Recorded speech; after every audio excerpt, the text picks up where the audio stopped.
Muito obrigada pela sua gentileza de ter aceitado o nosso convite. Acompanho muito o seu trabalho, assim, parabéns pelo que você tem feito aí pelo nosso país. E como nós temos pouco tempo, né, apenas 30 minutos, então, sem mais delongas, eu já vou entrar nas perguntas e no meio do bate-papo a gente vai quebrando o gelo um pouquinho, né? Senador, o senhor escreveu recentemente nas suas redes sociais, no Twitter, né, a seguinte frase: hoje estou senador, mas sempre serei policial, né, fazendo referência à sua carreira. Como policial e como senador, qual a avaliação que o senhor faz acerca daquele imbróglio, né, que culminou com a saída do ex-juiz Sérgio Moro do Ministério da Justiça, né? Porque ele saiu acusando uma tentativa de interferência na Polícia Federal e por mais que algumas atitudes posteriores do presidente, de certa forma, corroborem isso, né? Os apoiadores do presidente sustentam uma narrativa de que não houve essa tentativa de interferência. Então, eu queria saber a sua posição sobre isso. Bolsonaro não é o primeiro. Primeiro, boa noite, um prazer estar conversando contigo. A gente teve dificuldade de horário, mas conseguimos encaixar. É muito bom, sou leitor da coluna e acompanho o seu trabalho também. O Bolsonaro não é o primeiro, nem vai ser o último poderoso que vai tentar utilizar da sua força política para evitar uma investigação, para interferir numa investigação. Então, especificamente no tocante às questões que afligem a família Bolsonaro, os filhos do Bolsonaro, em especial meu colega senador Flávio Bolsonaro, na investigação, famosa investigação das rachadinhas, fez com que ele passasse a interferir cada vez mais nos órgãos de controle e fiscalização. A gente sabe disso, a gente viu isso claramente. O fato da narrativa nas redes sociais, para aqueles apoiadores mais, enfim, apaixonados, ela não muda a realidade dos fatos. Então é profundamente lamentável, né? Essa questão da interferência, ela ficou clara, ela foi enfim, verbalizada pelo próprio presidente em alguns momentos e prejudica o trabalho de investigação. Se você for observar hoje, nós temos problemas sérios no andamento de investigações.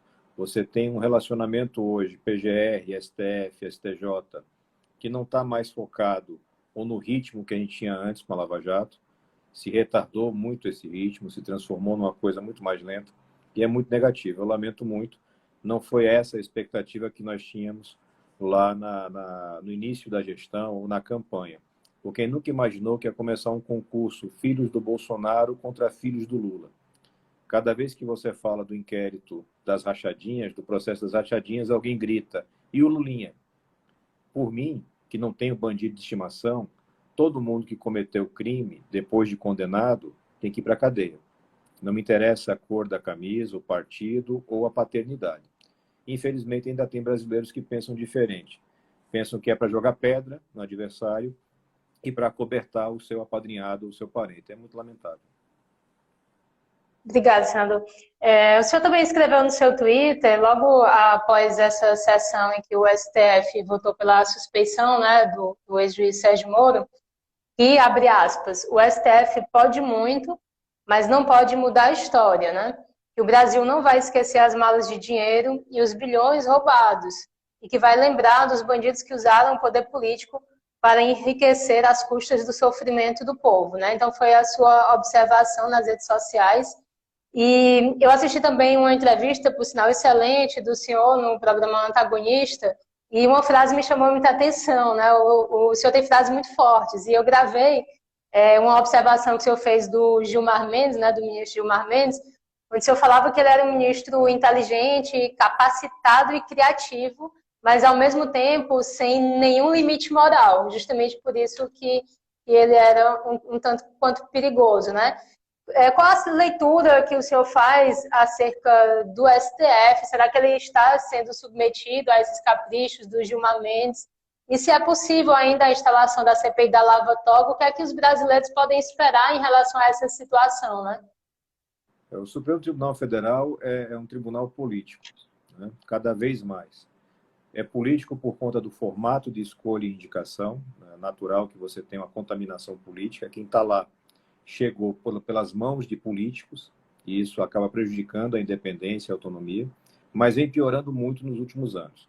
Vem piorando pela baixa qualidade de alguns ministros, são de baixa qualificação técnica, literalmente, pouco respeito ético entre eles e deles para com a sociedade.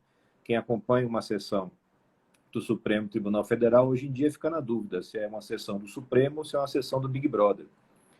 Porque é gritaria, ofensas, xingamentos, ameaças, né? E o Gilmar se destaca nisso porque o Gilmar realmente é um cara muito qualificado. E ele usa a qualificação dele para interesses políticos que mudam de acordo com a conveniência do momento. Então, o Gilmar Mendes, há alguns anos atrás, era, como se diz, lavajatista. Era um defensor da Lava Jato. Era um defensor da prisão em segunda instância. E aí, quando a investigação chega no PSDB, chega no Aécio, aí ele dá a marcha ré e começa toda essa trajetória que nós estamos presenciando agora. Hoje, Gilmar Mendes é ídolo dos petistas. É uma referência, né, dos garantistas brasileiros, ditos garantistas brasileiros. E é muito ruim. Com relação às possibilidades que nós temos de investigação, quando eu entrei eu nunca fui político, quando eu entrei no Senado, cada senador pensando que comissão, que projeto tinha como início, como mais importante do início do seu mandato. O meu foi a CPI. E ninguém entendia naquele momento, que as pessoas ficavam, mas CPI do Supremo, por que isso? E pode fazer isso? As pessoas sequer entendiam se podia. O tempo foi mostrando aquilo que, como profissional de segurança, que vivenciou isso, que entende como funciona o sistema, já sabia lá em 2018 e sempre soube. Tudo vai desaguar na cúpula do judiciário. E todas as grandes operações de combate à corrupção da nossa história, todas, em algum momento foram interrompidas pelo judiciário por decisões de baixa qualidade técnica e de grande interferência política, para não falar em risco de corrupção, né? Então, era claro que ia chegar nesse ponto e chegou. Nós não tivemos força suficiente para fazer a CPI funcionar. A gente teve uma articulação que envolveu o presidente da época, Davi Alcolumbre, setores do Centrão, do próprio DEM, do Davi, e o PT, que se aliaram e fizeram um acordo onde a CPI, ao invés de ser instalada, ela foi enviada para uma análise técnica na CCJ e depois seria analisada em plenário. A análise técnica foi um vexame completo, porque de técnica não teve nada, e o máximo que ela conseguiu fazer foi dizer que nós apontávamos 12 fatos relevantes que deveriam ser investigados, referentes a ministros do Supremo, do STJ e do TST, e essa maioria de votantes disse que alguns daqueles fatos não poderiam ser objeto da CPI. Se alguns não poderiam, é porque outros poderiam. Eles nunca disseram quais são. Eles não tiveram a capacidade de indicar. O ato A pode, o ato B não pode. Isso está na gaveta. Saiu da gaveta do Alcolumbre e está na gaveta do Pacheco. Passado esse momento agora, que a gente está muito envolvido com a pandemia e tem a CPI da pandemia já em instalação, instala amanhã, certamente a pauta da Lava Toga vai voltar. E ela vai voltar agora com um plus interessante. A gente teve o Supremo, na prática, por unanimidade no seu pleno, reafirmando a sua jurisprudência no sentido de que pedido de CPI, se tiver assinaturas, fato determinado e duração, tem que ser instalado. Não cabe juízo de valor nem da maioria, nem do presidente. Então, acredito que mais adiante a gente vai ter novidades referentes a essa CPI, porque é uma pauta que não pode mudar. A gente tem que melhorar o judiciário, porque democracia sem judiciário confiável não existe. Exatamente. Em relação ainda a essa questão da Lava Toga, só chamar a atenção, né, por conta das construções, das narrativas que acabam sendo levantadas, que um dos senadores que de certa forma, militaram contra a CPI da Lava Toga foi o Flávio Bolsonaro, né? Isso é importante que seja dito, porque, assim, o senhor falou agora há pouco que o Gilmar Mendes era um defensor da Lava Jato até ela chegar, por exemplo, até o Aécio, até chegar aos tucanos. A narrativa que o bolsonarismo acabou aderindo, né, foi a narrativa de que a Lava Jato, o Moro, o Dallagnol, eles estavam tentando acobertar o PSDB, quando, na verdade, quem estava tentando acobertar o PSDB era o próprio Gilmar Mendes, né?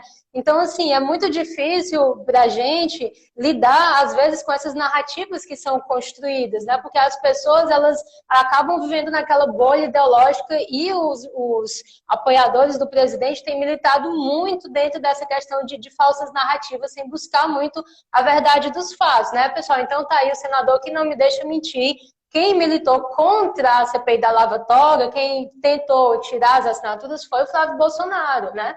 Então, o discurso de que o presidente está contra o establishment, né, está desde que não chegue até o filho dele, que tem a ver com o que a gente falou no início, né? Então, assim, tentando aproveitar ao máximo a oportunidade, o tempo, né? Gostaria de falar do assunto do momento, que é a questão da CPI da Covid, né? Então, foi atendendo a uma ação judicial do senhor e do senador Cajuru, né? Que o ministro Barroso determinou que se instalasse a CPI para apurar as eventuais omissões do governo federal. Após o senhor conseguir garantir a abertura da CPI, o senhor e também o senador Luiz Eduardo Girão, do Podemos, apresentou um pedido de ampliação, né, para que a CPI chegasse até os governadores e prefeitos. Então, a proposta inicial, que visava apenas o governo federal, ela teve 34 assinaturas, e a proposta de ampliação teve mais assinaturas, né, ela teve 45 assinaturas. E aí, o senador Pacheco, né, o presidente do Senado, ele anexou o requerimento e hoje a gente tem uma CPI que vai investigar as omissões do governo federal e que vai também investigar o repasse das verbas federais para os estados e municípios.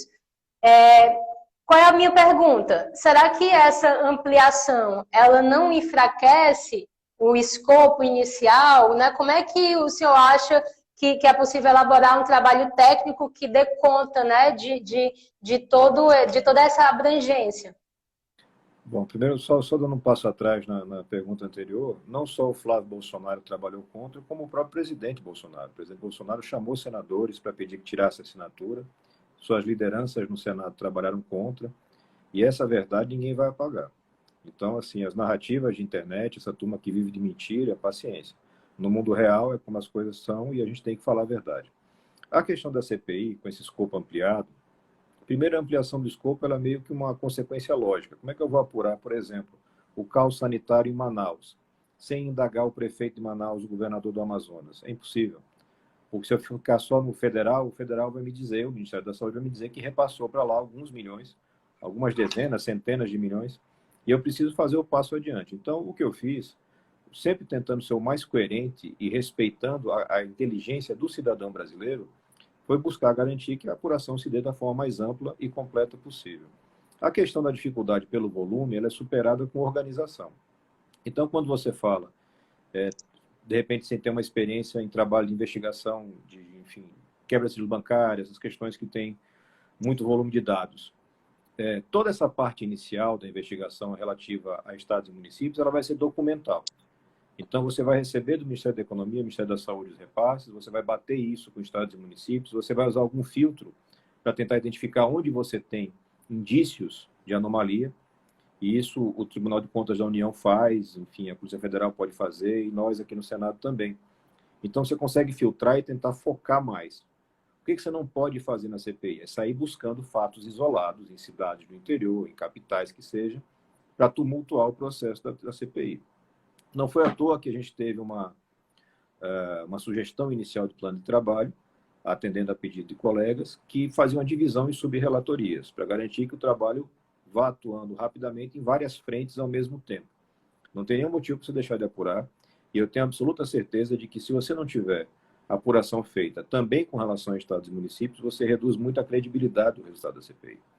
E o que a gente não precisa na CPI é que dê um resultado final que ninguém acredite. Então, na minha parte, no que depender da minha atuação, a gente vai ter condições, sim, de fazer as duas coisas funcionando de forma bastante efetiva. Que bom, senador. Mas, assim, falando em credibilidade, né, que realmente a CPI precisa dessa credibilidade, né, precisa ter uma legitimidade perante a sociedade, ela começou a trazer uma certa preocupação com os nomes que estão aí para a presidência e para a relatoria, né? Então, ela provavelmente, né, existe um acordo tácito aí de que ela terá na presidência o senador Omar Aziz, né? E só para contextualizar aqui, eu falei isso no meu artigo anterior, sem ser o de hoje. Um senador que já foi alvo de operação da Polícia Federal por desvio de dinheiro da área de saúde, quando ele era governador do Amazonas. E se ele for realmente o presidente, né, quem assume a relatoria é o Renan Calheiros, que dispensa apresentações, mas só para relembrar, né, ao pessoal que está ouvindo, o Renan Calheiros ele responde atualmente por 8 inquéritos no STF, a maioria por corrupção, lavagem de dinheiro e organização criminosa. Além de que ele tem um filho, né, que é governador, o que de certa forma coloca ele sob suspeição, já que essa CPI ela não visa apenas o governo federal, mas visa também o repasse para os estados. Então, parece que isso tira um pouco, né, da credibilidade que a gente quer ver tanto na CPI. Então, como contraponto a essa composição que alguns senadores, como por exemplo o senador Álvaro Dias, está chamando de acordão, né? Como contraposição a isso, o senador Eduardo Girão, ele resolveu lançar o nome dele para a presidência da CPI. Então, eu queria saber o que é que o senhor acha dessa composição inicial, né, que seria o senador Omar Aziz e a relatoria com Renan Calheiros, e o que é que o senhor tem a dizer sobre a tentativa do senador Eduardo Girão de se candidatar à presidência da CPI. Bom, primeiro a gente tem que entender que o Congresso, o Senado, reflete a sociedade que vota nessas pessoas. Então, o Estado de Alagoas escolheu Renan Calheiros, Fernando Collor e Rodrigo Cunha como senadores para representar o Estado. Eu, particularmente, tenho mais proximidade, amizade com o Rodrigo. Mas os outros dois estão no Senado eleitos e têm legitimidade para ocupar qualquer função. A metodologia que é adotada reiteradamente aqui no Senado, no Congresso como um todo, é da proporcionalidade. Então, o MDB, que é o partido do Renan, tem a maior bancada. O PSD, que é o partido do Omar, tem a segunda maior bancada. Então, isso se reflete nesse processo de escolhas. Lembrando que a gente tem uma eleição só. A eleição é para o cargo de presidente, né? E você tem já uma referência da maior parte dos titulares de apoio ao nome do Omar, dentro desse acordo de respeito à proporcionalidade. No caso do relator, é uma indicação do presidente. O presidente indica um nome. E esse nome faz o papel de relator e a partir daí toca o papel todo. O Girão é um amigo pessoal, né? É parceiro no Muda Senado, é parceiro de várias iniciativas, mas a gente tem que entender que você tem uma política que é feita para fora, para as redes sociais, para os apoiadores, onde você pode ter uma linha específica, mas se você quer dar resultado dentro do Congresso, você tem que entender o sistema do Congresso. E o sistema é de proporcionalidade, de respeito às maiores bancadas. Então, eu particularmente estou gastando mais energia em tentar garantir que você tenha efetividade num bom plano de trabalho, bons requerimentos para que você tenha as coisas funcionando. Foi por isso que a gente foi ao STF buscar a instalação, por isso que a gente apresentou o pedido de extensão, ampliação de escopo. A candidatura propriamente dita eu vejo com pouca chance de sucesso, né? O eleitorado é muito restrito, são somente 11, então não acredito que o Eduardo Girão vai ter sucesso, mas é uma iniciativa meritória. Eu gostaria de ver, e conversei com ele sobre isso, e me parece que ele agora fez, ontem, enfim, nos últimos 2 dias, a apresentação também de propostas de requerimentos, de plano de trabalho dele, para que a gente possa fazer, aí sim, cada vez mais esse ajuste de reta. Não tem como você ter um Congresso Nacional devidamente no sentido do que a gente gostaria, com as pessoas que a gente gostaria, se o eleitor lá na base não faz essa escolha. Então, efetivamente, a gente tem que trabalhar com essas pessoas que estão aqui. E só para não deixar de usar, tem uma frase que o Nelson Jobim usou em um curso e que eu gravei, que eu gosto muito. Quem escolhe o interlocutor dentro do Congresso não é você, quem escolhe é o povo. Então, se o povo coloca essas pessoas no Congresso, você tem que trabalhar com essas pessoas. Então, eu jamais votaria, por exemplo, no Arthur Lira. Eu não votei no Rodrigo Pacheco, mas eu sou obrigado a trabalhar com essas pessoas, se eu quero atender ao meu Estado e se eu quero aprovar alguma legislação, se eu quero fazer as coisas mudarem. É um processo lento, infelizmente, e gera, em vários momentos, um desânimo, que eu entendo perfeitamente por parte do cidadão. Certo. O senhor foi também acometido pela Covid, né? E graças a Deus está se recuperando. Infelizmente, a gente perdeu o senador, né? O Major Olímpio, um cara também que fazia um trabalho bem interessante aí dentro do Senado. Minha pergunta é o seguinte: algumas pessoas falam nessa questão da CPI, como por exemplo, imagina que o ônibus está indo para um abismo. Eu vou pegar os passageiros e pedir para fazer uma eleição. Tipo, é como se a gente estivesse no meio de uma situação muito, muito difícil, né? Muito dramática, muito trágica, e aí você vai para uma CPI. Será que isso não prejudica, né, o combate efetivo à pandemia? Na verdade, a pergunta é o seguinte: em que é que a CPI pode responder ao drama atual, né? Porque a gente sabe que o presidente tem uma certa postura em relação à pandemia que é muito complicada. E será que essa CPI, já no seu andamento, ela pode frear um pouco, né, o seu discurso mais negacionista? Ela pode ser um freio ao presidente? Ela pode representar também o que é que pode mudar a partir daí, assim, de uma maneira mais imediata? O Congresso como um todo, o Parlamento como um todo, tem duas funções básicas. A primeira delas é legislar. E a gente vem legislando muito sobre a pandemia. Orçamento de guerra, todas essas situações que são necessárias para que você possa viabilizar o atendimento das demandas. Então, não faltou dinheiro, não faltou lei, não faltou autorização para as coisas. A gente fez um monte de iniciativas aqui. O auxílio emergencial, por exemplo, e Pronamp partiram daqui do Congresso. Mas, além disso, a gente tem uma segunda função que é de fiscalização. E para fiscalizar esse momento, essa atuação do governo, a CPI se mostrou ser o melhor instrumento, pelos poderes de investigação que ela tem. É claro que a gente espera que ela possa identificar erros e eventualmente culpados, mas ao mesmo tempo sugerir medidas para que esses erros não se repitam. Isso é muito importante. A gente precisa ter uma gestão cada vez mais sólida, profissional, técnica. Não pode ser gestor brasileiro uma pessoa que tenta, enfim, direcionar de acordo com o seu umbigo, com o seu entendimento, com a corrente do WhatsApp. Desculpe. Isso tudo, esse conjunto de coisas está no escopo de um resultado que a gente espera da CPI. Vai depender da qualidade das pessoas que vão trabalhar lá e da seriedade. Várias CPIs foram muito importantes e outras viraram a palhaçada. Depende da gente. Certo, a gente já está se aproximando um pouquinho do nosso tempo. Eu queria falar um pouquinho sobre essa questão da polarização, né? Que o senhor também já deu algumas entrevistas, que o Brasil ele está em uma espécie de eleição trágica, polarizada, provavelmente, aí, entre o Lula e o Jair Bolsonaro. O que é que a gente pode fazer para evitar esse novo segundo turno, né? Que seria essa polarização? O senhor pensa nessa questão dessa terceira via que tanto se fala? Como é que a gente pode ver isso? E se o senhor tem alguma sugestão de nomes, né, para essa terceira via?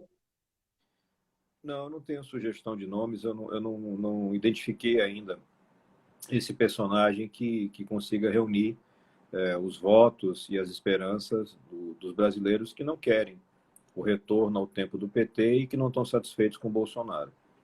A polarização ela é uma consequência de uma política que já vem de muito tempo, do nós contra eles.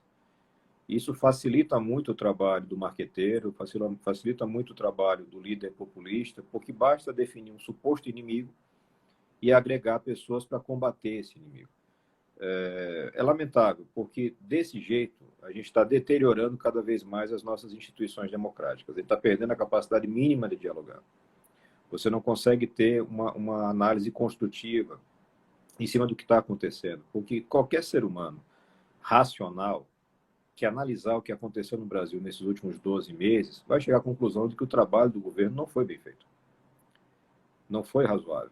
Que várias medidas tomadas não foram razoáveis. Assim como qualquer ser humano racional, consciente, que for analisar as várias provas que a Lava Jato trouxe à tona, vai identificar que o PT esteve no centro de um mega sistema corrupto que assaltou a Petrobras, que assaltou o Brasil. Sem falar do desdobramento seguinte, que foi o fracasso econômico causado pela gestão caótica da Dilma Rousseff. Então, esse conjunto de obra dos dois polos, que é muito negativo, ele precisa ser ressaltado, ele precisa ser destacado. Ele não pode deixar esquecer para não cair novamente naquela coisa do não pode voltar ao PT, então vamos correr para quem tiver de qualquer jeito. É uma construção. Não sei se vai dar tempo para essa construção, mas sei que dá tempo para uma coisa que é tão importante quanto para cada cidadão brasileiro cuidar com mais atenção dos seus representantes no Congresso. Independentemente de quem seja o presidente, nós precisamos de um Congresso melhor, com mais gente independente, com mais gente qualificada. Nós precisamos que isso aconteça. Porque senão você vai ter uma deterioração da qualidade do Congresso, que nunca foi uma grande coisa, mas está cada vez pior. E é impossível você votar e discutir política pública com pessoas que não têm a menor noção, que não entendem o mínimo de lei, que não entendem o mínimo de funcionamento de um parlamento. Isso tudo tem que ser revisto. E isso a gente consegue fazer. Você, na sua cidade, na sua comunidade, consegue identificar uma pessoa que tem essas características e aí você coloca na ideologia que você gosta. Você gosta de uma coisa mais à esquerda, você procura uma pessoa com esse perfil. Você gosta mais da direita, procura alguém na direita. Mas que seja honesto e independente, pelo amor de Deus. Porque a gente não aguenta mais gente que não é honesta e gente que não tem o mínimo de competência. Isso prejudica o Brasil e atrasa o Brasil de uma forma absurda. Eu gostei muito do que o senhor falou agora, né, de procurar alguém honesto, né, e competente, seja à esquerda ou seja à direita. Eu tenho pensado um pouco sobre isso, tenho falado muito nos meus trabalhos, nos meus vídeos sobre essa questão de tentar, né, desfazer essa fanatização política, né, esse tribalismo político, tentando levar as pessoas a pensarem dessa forma. Existem pessoas de bem à esquerda, existem pessoas de bem à direita, né? Então é preciso que a gente tenha uma certa capacidade crítica de julgar isso, para a gente não cair nessa, não reproduzir esse discurso que levou a gente para essa situação na qual nós estamos. E assim, já que a gente entrou nesse assunto, eu queria falar um pouquinho do seu partido, né, o Cidadania, que ele tem uma origem bem mais à esquerda, mas que teve uma certa remodelagem, né? Se eu vejo hoje a atuação de Cidadania como algo como uma centro-esquerda. Então, assim, eu não sei se o senhor vê dessa forma, e se vê dessa forma, se é assim que o senhor se vê, né? Qual é o seu perfil ideológico no meio desse espectro político aí? O Cidadania é um partido muito interessante, uma história de quase 100 anos. E você tem razão, ele começa como um partido comunista brasileiro. E ele vai, ao longo do tempo, revisando a sua forma de visão de mundo. Isso é muito interessante. Eles param e analisam em dado momento que, olha, esse entendimento que a gente tinha, no sentido do comunismo, por exemplo, perdeu sentido. Não tem mais viabilidade, não funcionou em lugar nenhum. E eles vão remodelando o entendimento. Quando eu ingressei no Cidadania, ingressei com um compromisso de revisão do Estatuto. E esse compromisso foi cumprido. Hoje, o Cidadania é um partido de centro. A atuação da bancada ela é majoritariamente de centro, em alguns momentos, alguns parlamentares mais a centro-direita, outros a centro-esquerda. Mas com um compromisso muito grande de tolerância das opiniões e sem o fechamento de questão, aquele famoso fechamento de questão, que para quem não conhece muito a prática de partidos, significa que o cacique do partido bate na mesa e o deputado tem que votar, o senador tem que votar como ele mandou. No Cidadania não tem isso. Você vota de acordo com a sua consciência. O partido tem suas opiniões, a executiva pode definir algumas coisas, os parlamentares seguirem ou não, de acordo com o seu entendimento pessoal. Então é um partido que tem muitas coisas boas, né? Vai lutar muito agora em 22 para permanecer, a gente vai ter uma cláusula de barreira mais elevada, isso vai dar trabalho, mas é um partido que vai fazendo essa construção mais ao centro, mais da tolerância, mais da discussão em cima de políticas baseadas em evidências, não em invencionismo, não em crendice. Eu acho que é uma coisa que é um ponto muito favorável ao partido. Mas eu, particularmente, me coloco como de centro em algumas pautas mais centro-direita, quando você fala em segurança pública, por exemplo, e outras, como você fala em necessidade de políticas de transferência de renda, são políticas mais identificadas com a centro-esquerda. É mais ou menos aí que eu vou estar situado, do seu ponto de vista ideológico. Ainda que não dê muita bola para a ideologia, mas acho que é assim que eu me situo. Legal, Sandra. Então, uma última perguntinha, né, que eu me entristeci um pouco quando eu percebi que o pessoal do Muda Senado, que eu gosto muito, assim, da atuação, meio que está se esfacelando por conta de algumas divergências, né? Então, como é que está atualmente essa questão do Muda Senado, né? Será que chegou ao fim? Porque a atuação foi muito boa em relação a determinadas pautas. E se há a possibilidade de esses mesmos políticos do Muda Senado se juntarem novamente para tentar favorecer essa terceira via que a gente ainda não sabe qual é, né? Se ainda existe uma possibilidade de sobrevivência aí do Muda Senado.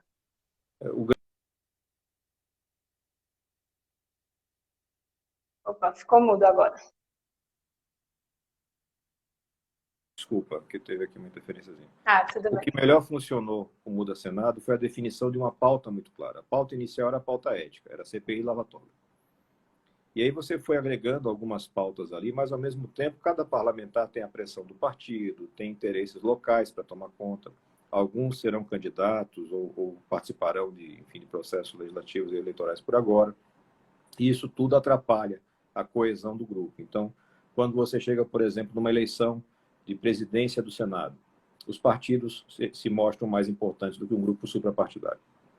Como eu disse, a gente deve retomar essa pauta de CPI Lava-Toga, de iniciativas de fortalecimento do combate à corrupção, e acredito que isso sim volta a agregar, se não todos, mas uma parcela grande do grupo.